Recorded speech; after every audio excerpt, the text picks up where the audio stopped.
La chronique bourse, la quotidienne Zone Bourse, Anthony Bondin.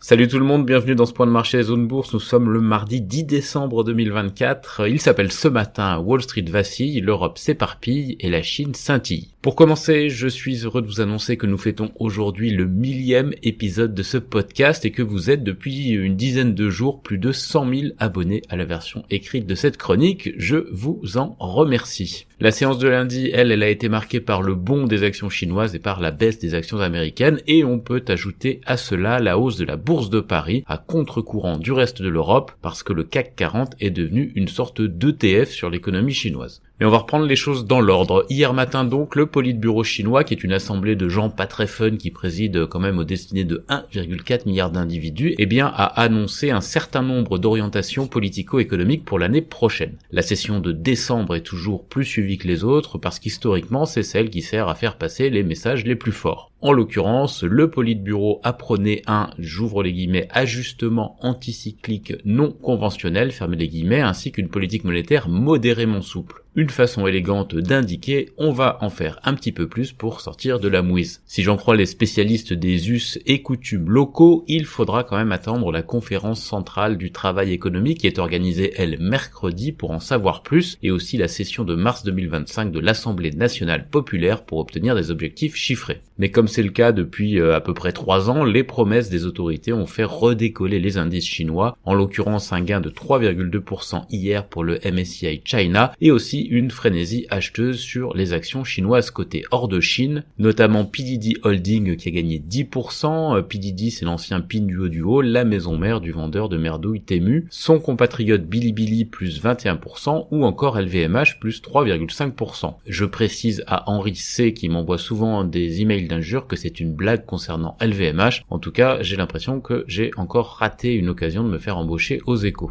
Bref, la Chine nous sert un énième plan de soutien et cette fois ce sera le bon, mais en parallèle Pékin a botté le derrière de Nvidia en annonçant l'ouverture d'une enquête antitrust contre le géant américain des puces. C'est de bonne guerre il faut le dire après les restrictions imposées par les États-Unis à la Chine en matière de semi-conducteurs. Mais bon, la baisse de 2,5% de Nvidia hier n'a pas fait de bien aux 3 grands indices américains qui ont perdu entre 0,54% pour le Dow Jones et 0,84% pour le Nasdaq 100. Il faut dire que Nvidia est désormais présent dans les 3 grands indices américains depuis que le Dow Jones l'a intégré aux dépens d'Intel il y a peu.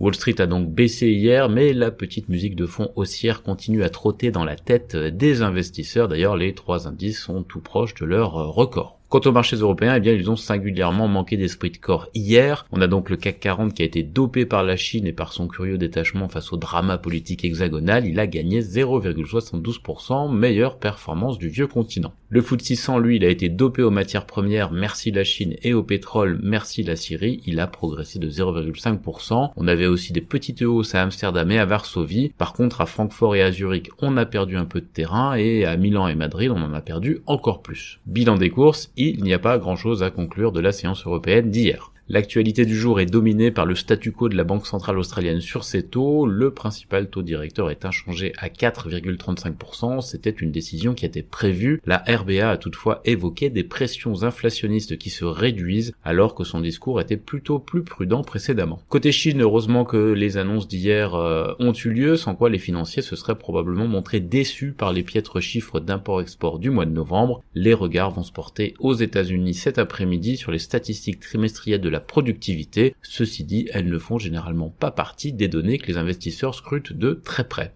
Côté entreprise, on a Oracle qui a déçu hier soir post-clôture. Le géant du logiciel perdait 8%. Il a bien du mal à normaliser ses publications face aux attentes du marché. Dans un autre registre, l'auteur présumé du meurtre du CEO de la branche assurance de United Health à New York, Brian Thompson, a été arrêté en Pennsylvanie dans un McDonald's. Je précise le lieu parce que j'ai lu ce matin que Google a dû supprimer les commentaires désobligeants sur ce McDo d'Altoona parce que des gens publient des commentaires négatifs quand ce genre d'événement se produit. Apparemment, ça s'appelle du review bombing et ça consiste à bombarder un établissement d'une litanie de mauvaises critiques fondées sur une opinion politique ou un événement qui n'a rien à voir avec l'activité réelle. Et manifestement c'est très à la mode, ça me donne envie de faire mienne cette citation tirée d'un album de Calvin et Hobbes. Parfois je me dis que le signe le plus sûr de l'existence d'une vie intelligente ailleurs dans l'univers est qu'aucune d'entre elles n'a essayé de nous contacter. Sur les marchés d'Asie-Pacifique ce matin, on est dans un patchwork qui ressemble un petit peu à l'Europe hier. Le Japon et l'Inde progressent légèrement. La Corée du Sud s'offre un gros rebond de plus de 2%, mais il ne faut pas oublier que le marché coréen a chuté de 2,8% la veille à cause des désordres politiques. Côté Taïwan et Australie, on recule modérément. L'effet de traction de l'annonce de la veille en Chine s'estompe un petit peu puisque le Hang Seng est juste à l'équilibre. Toutefois, l'indice continental CSI 300, celui de Shanghai et Shenzhen, gagne quand même encore un petit peu moins de 1%.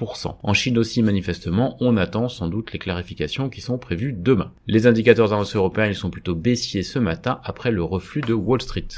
On passe à l'actu des sociétés en France. D'abord, les actionnaires de Vivendi ont voté en faveur de la scission du groupe en 4 entités. Moody's a relevé la note crédit de Total Energy, elle passe de A1 à AA3. Carrefour a mené à bien son programme de rachat d'actions 2024 en acquérant 7% de son capital. Alstom a décroché un contrat de 490 millions de dollars pour 5 ans pour l'exploitation et la maintenance des trains Metrolink d'une autorité de transport californienne. EuroAPI a nommé un nouveau PDG et un nouveau président dans le cadre de son plan de restructuration globale. Valeo et le CEA ont prolongé leur partenariat pour 4 ans. Voltalia a vendu 12 MW éoliens en France à la CNR et Moody's a confirmé la note crédit B3 d'Elior mais passe ses perspectives de négatives à positives. On a aussi des infos sur Bonduel, sur Exclusive Network, sur Neolife, sur Mat Pharma, sur Medincell, Nanobiotics, Vernier, acheté loué, et on a aussi des chiffres du côté de Medincell et de Groupe Partouche. Ailleurs en Europe, les négociations de Volkswagen avec IG Metall et les représentants des salariés ont échoué pour le moment. De son côté, SAP a annoncé le licenciement d'environ 3500 employés en Allemagne dans le cadre de ses efforts de réorganisation.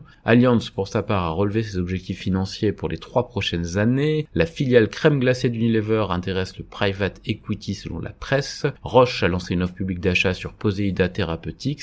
Pepco a comptabilisé une perte de 775 millions d'euros sur l'activité de Poundland et Husqvarna annonce une baisse de ses ventes et une perte d'exploitation au T4. Sur l'agenda des publications en Europe aujourd'hui, on a Ashtead, Colruyt, Pepco, Metro AG ou encore Moonpig. En Amérique du Nord, Oracle chute donc de 8% hors séance après ses trimestriels. Toll Brothers recule de 3% hors séance pour la même raison. Bruxelles enquête sur l'accord secret entre Google et Meta concernant les publicités destinées aux adolescents selon le Financial Times. Concernant Meta d'ailleurs, les procureurs italiens enquêtent sur sa filiale irlandaise soupçonnée d'avoir escamoté plus de 887 millions d'euros de TVA entre 2015 et 2021. Omnicom et Interpublic ont confirmé hier leur mariage dans le cadre d'une transaction entièrement en actions. Mondelez aurait des vues sur son compatriote The Hershey selon Bloomberg, The Hershey qui a fortement progressé hier à Wall Street. Le régulateur de la concurrence chinois, j'en ai déjà parlé, enquête donc sur Nvidia. Le probable meurtrier du CEO de la branche assurance de United Health, Brian Thompson, a donc été arrêté et le conseil d'administration d'Eli Lilly approuve un nouveau rachat d'actions de 15 milliards de dollars. Ailleurs dans le monde, Nippon Steel a clarifié ses plans d'investissement concernant US Steel pour tenter d'arracher un accord de dernière minute en séduisant salariés et politiques américains. Anglo-American fait l'objet d'accusations graves en matière d'environnement au Chili en raison d'infractions présumées et Macquarie Asset Management acquiert une participation de 40% dans les actifs d'infrastructure de Dow sur la côte américaine du Golfe du Mexique pour 2,4 milliards de dollars. C'est terminé pour ce point de marché du jour. Je vous souhaite à toutes et à tous une excellente journée.